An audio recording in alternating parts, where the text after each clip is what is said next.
equipped to or interested in engaging in high-level discussion of abstract and creative ideas. You know, you hear this idea that everyone's creative. That's a lie. It's as straightforward as that. True creativity is very, very rare.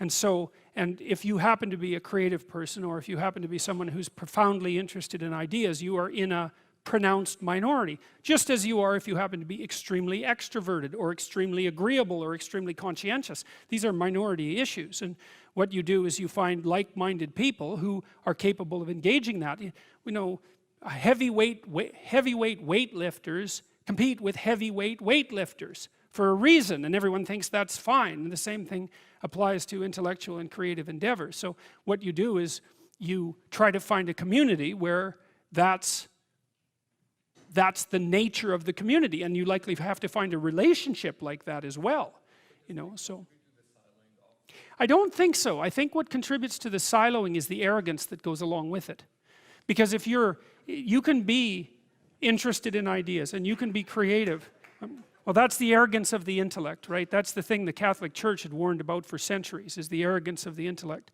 So because if you're wise as well as smart, and there is no relationship between being smart and being wise, they are not the same thing. There's no quick pathway from smart to wise.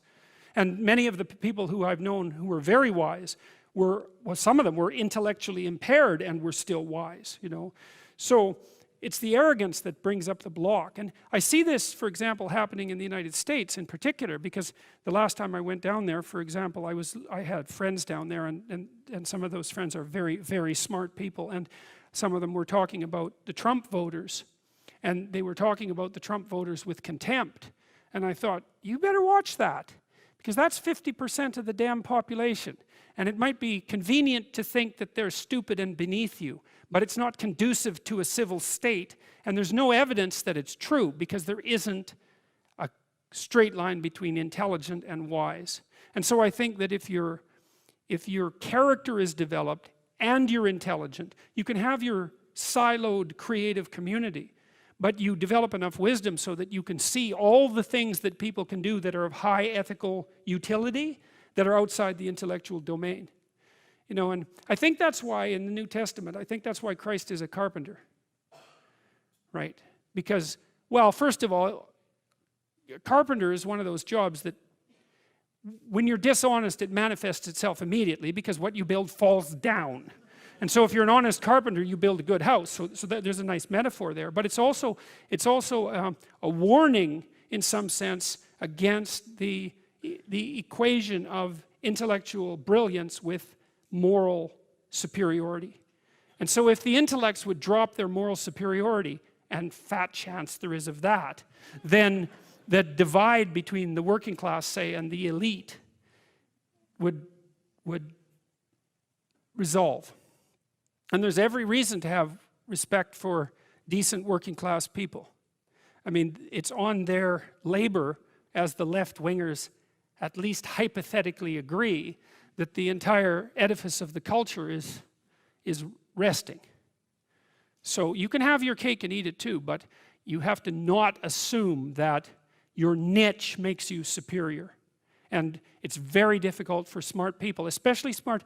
There's this scene in Nietzsche's, it's in Thus Spake Zarathustra, where Zarathustra, the prophet, comes down from the mountain, and he comes into a public square, and there's this crowd around this little midget who's only about this high, who has a gigantic ear, and everyone is marveling at him.